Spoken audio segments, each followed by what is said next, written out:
Sobat Viewers, balik lagi sama aku Sita Florin. Di episode kali ini aku mau sharing ke kalian perlengkapan apa aja sih yang harus para bunda bawa saat mau menghadapi persalinan atau lahiran. Oke, simak sampai habis. Cus!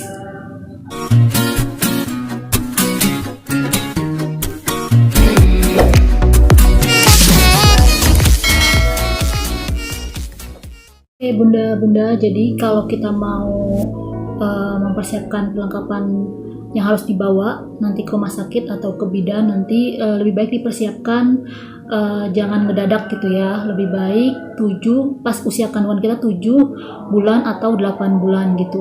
Hal ini untuk menghindari kejadian-kejadian yang tidak terduga, misalnya ketuban pecah sebelum pada waktunya atau kejadian darurat lainnya gitu loh.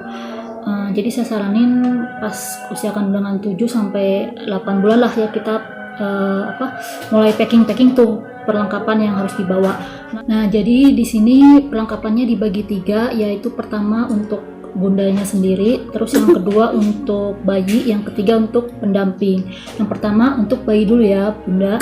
Yang pertama yang harus dibawa untuk bayinya yaitu popok. Ini bunda bisa membawa popok kain atau enggak popok langsung pakai gitu ya, langsung sekali pakai yang newborn ya bunda.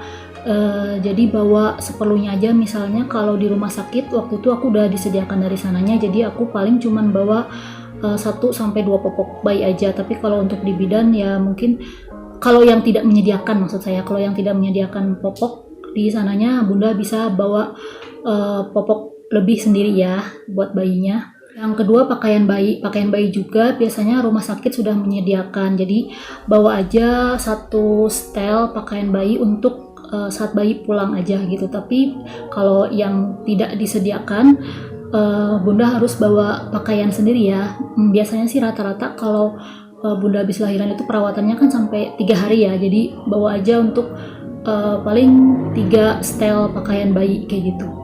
Yang ketiga selimut bayi, ini penting sekali karena saat bayi dibawa pulang, bayi harus tetap diselimutin ya biar tetap hangat, karena kan sebelum dilahirkan kan dia hangatnya di kandungan kita ya, di perut bunda, jadinya harus bawa selimut bayi.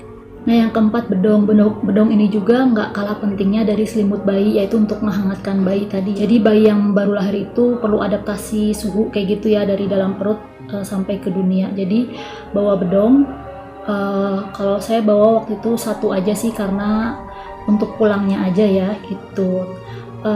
Bedongnya bisa dari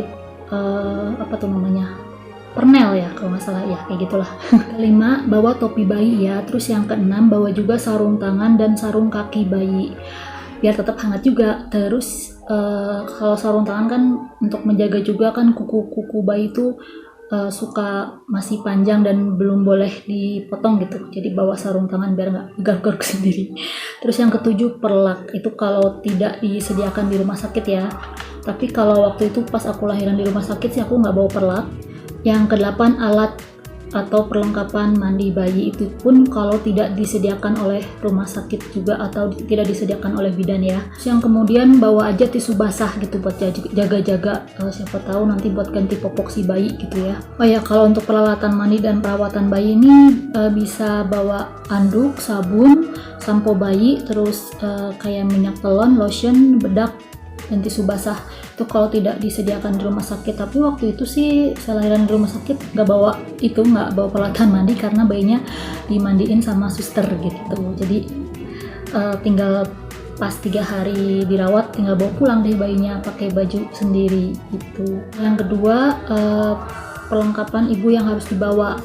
Yang pertama tentunya pakaian ya, pakaian ganti. Kalau saya waktu itu di rumah sakit udah disediain pakaian dari rumah sakit, jadi aku cuma bawa 1 setel pakaian aja buat pulangnya. Tapi kalau untuk pakaian dalam ya itu bawa sendiri ya untuk keperluan 3 hari waktu itu. Oh ya, kalau untuk pakaian ganti saya sarankan untuk kemeja aja atau enggak baju yang ada kancing depannya gitu untuk memudahkan saat menyusui. Terus yang kedua, pembalut ya. Waktu di rumah sakit aku juga udah dikasih pembalut, tapi kalau yang tidak disediakan kalian boleh bawa sendiri. Dan kalau misalnya nggak cocok sama pembalut yang disediakan rumah sakit, kalian bisa bawa sendiri ya pembalut yang sesuai dengan kalian, yang cocok dengan bunda gitu. Jadi bawa ini apa? Saya saranin bawa pembalutnya tuh yang panjang ya, pokoknya yang dapat menyerap lebih banyak, karena kalau habis melahirkan itu nifasnya kan lebih banyak gitu, jadi takutnya mudah bocor. Yang ketiga bread pass ya, bread pass itu bisa bunda bawa, apalagi kalau asinya udah keluar tuh biasanya suka bocor juga, jadi bawa aja secukupnya. Bread pass-nya bisa untuk yang sekali pakai atau yang bisa dicuci gitu. Yang keempat gurita. Ini gurita nggak hanya untuk bayi aja, ternyata gurita juga penting buat ibu yang habis melahirkan. Ini di sini untuk ibu yang habis melahirkan normal ya, biasanya dibolehkan pakai gurita untuk menopang perut gitu, yang biar nggak bergelambir gitu kan habis melahirkan, tiba-tiba yang tadinya buncit tiba-tiba kosong gitu, jadi pakai itu. Tapi kalau yang untuk habis lahiran sesar kayaknya tidak dianjurkan dulu gitu untuk pakai gurita ya, pokoknya mungkin konsultasi dulu lah ke dokter bolehnya kapan gitu pakai gurita gitu ya. Kelima peralatan mandi ya buat para bunda. Terus yang keenam buku kehamilan kalau ada ya ini. Terus yang ketujuh dokumen pribadi ya, seperti identitas pribadi, KTP gitu ya, kartu ATM mungkin, terus bisa juga kakak kayak gitu.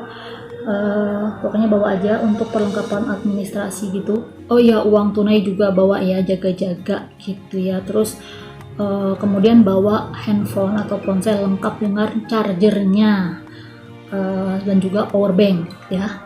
Terus kemudian bunda bisa juga bawa pompa ASI, tapi kalau waktu itu aku nggak bawa jadi aku langsung aja ke bayi.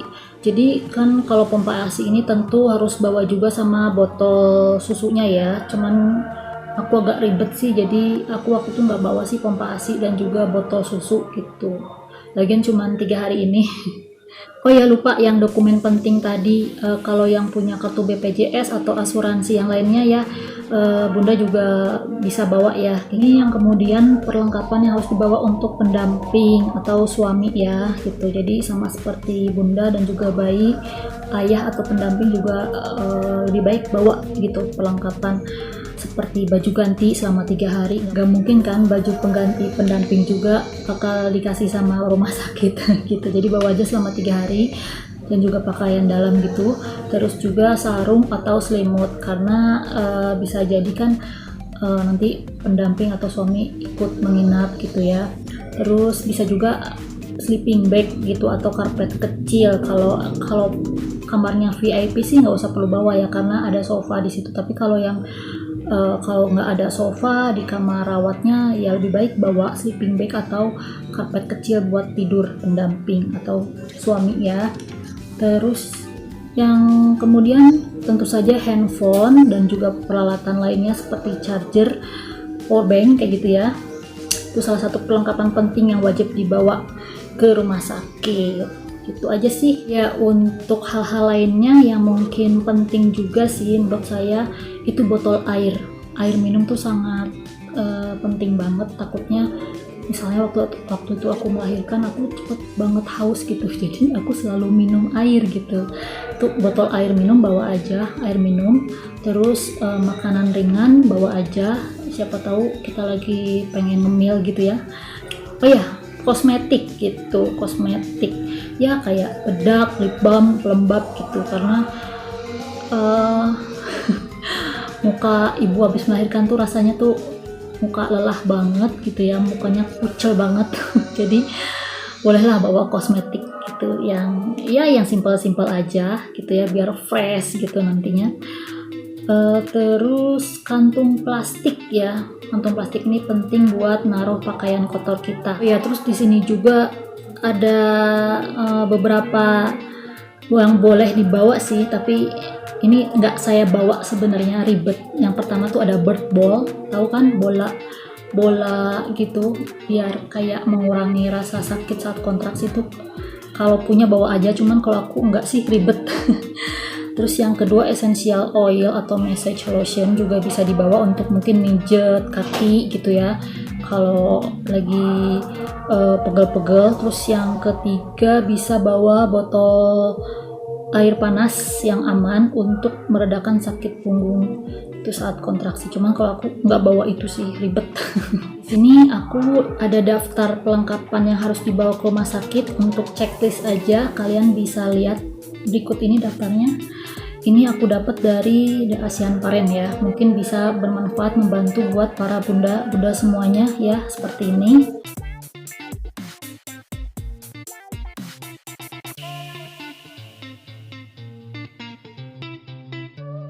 Itu aja for viewers ya, review lagi, sharing aku mengenai perlengkapan apa aja sih yang harus dibawa saat persalinan nanti ke rumah sakit atau ke bidan gitu ya.